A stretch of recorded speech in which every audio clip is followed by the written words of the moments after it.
Please be ready for a dictation of transcription number 59 and part of transcription number 60 from Sir Kailash Chandra magazine. 5 seconds.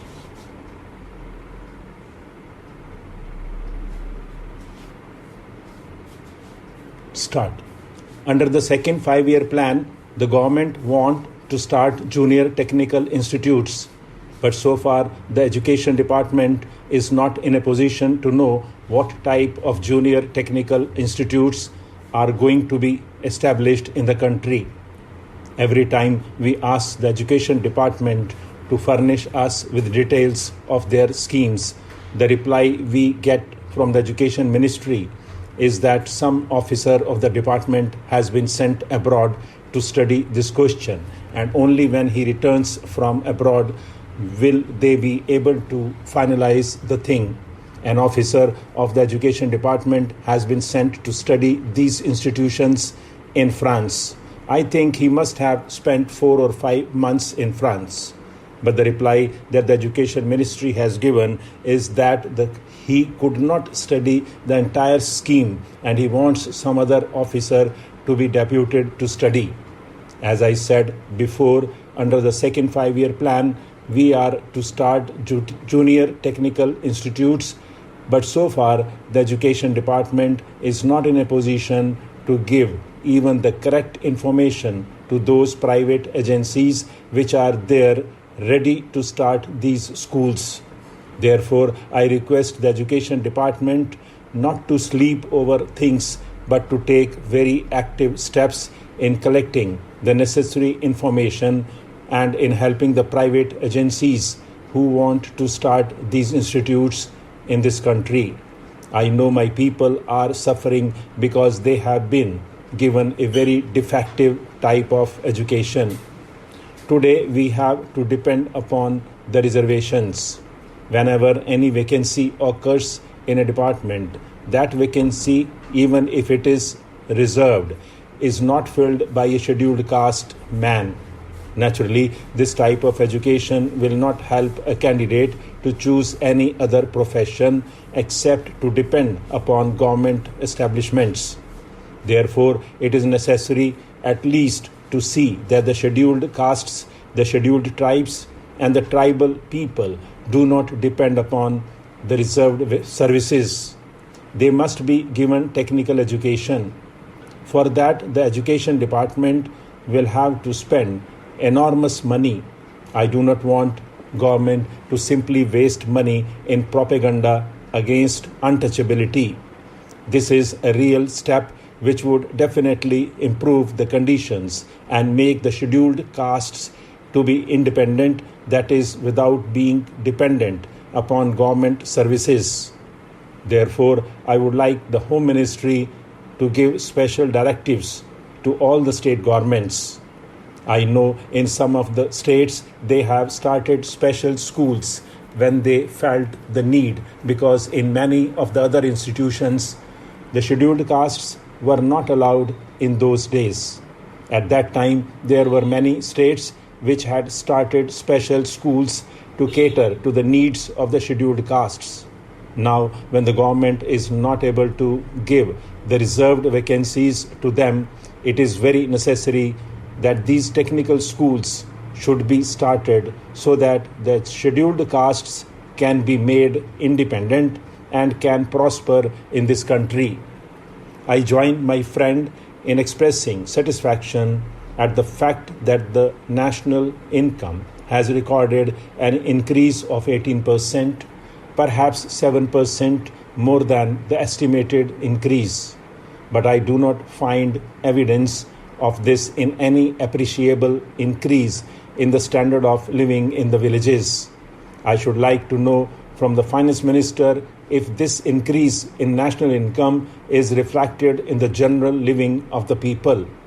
Have they tried to find it out either by any sample survey or by any other method? We should know whether the benefit has reached the common man. As far as I am concerned, my own experience is that unemployment in the rural areas continues to be as high as it was before if it has not recorded any increase. One way by which we can gauge this is by the number of persons crowding round public servants or public men for some sort of recommendations to secure jobs. In urban areas, the extent of unemployment is judged by the registrations in the employment exchanges. I do not suppose there is any such device for the rural areas, and I think our experience can be depended upon to some extent for finding out the extent of unemployment. This leads me to feel that even though there is an increase in national wealth, the benefit is not going to the common man. Therefore, I feel that we should bring about a very drastic change in the property relations. If we are really keen on realizing the socialistic pattern of society, the sooner we change the property relation, the better. I believe the proportion in which the accumulated wealth of the nation is held by certain classes determines the pattern of production to a considerable extent. The pattern of production determines the pattern of distribution. We cannot therefore secure distributive justice unless and until there is a change in property relations. We have therefore abolished the sanctity attached to the properties, and we have made compensation payable to those who are expropriated, non-justiciable.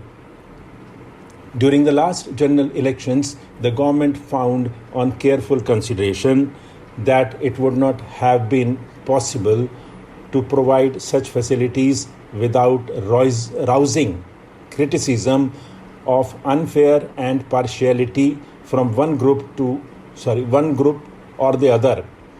However, after the elections, the government have given careful thought to the matter. Practices prevailing in other democratic countries have also been studied and compared. It is well to remember that examples of other countries that can be cited in this behalf are not uniform and are based on conditions which differ radically in many important aspects from country to country. The practical aspect of the question has also great importance.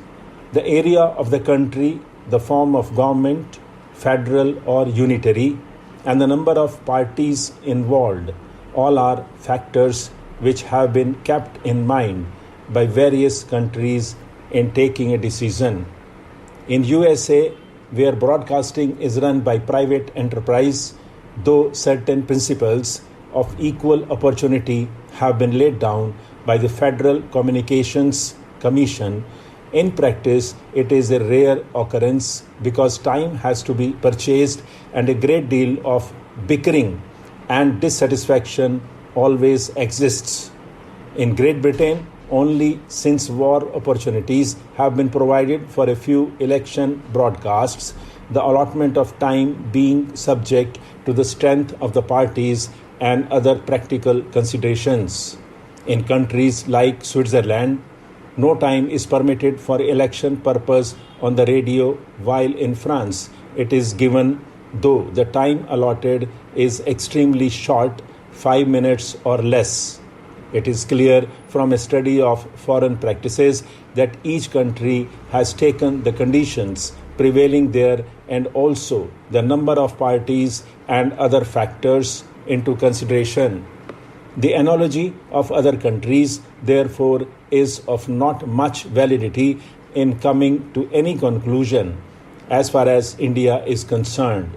Taking into consideration the conditions prevailing in our country, the government feel that it would be extremely difficult, if not impossible, to make satisfactory arrangements for giving such facilities to all political parties.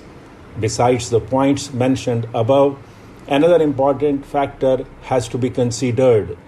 In other countries, for national broadcasting, only one language is used, and that too only in national elections. The exception is Switzerland. where there are 3 languages, that it is one of the important reasons that Switzerland does not permit the use of the national radio for election purposes and even for commercial purposes. Stop.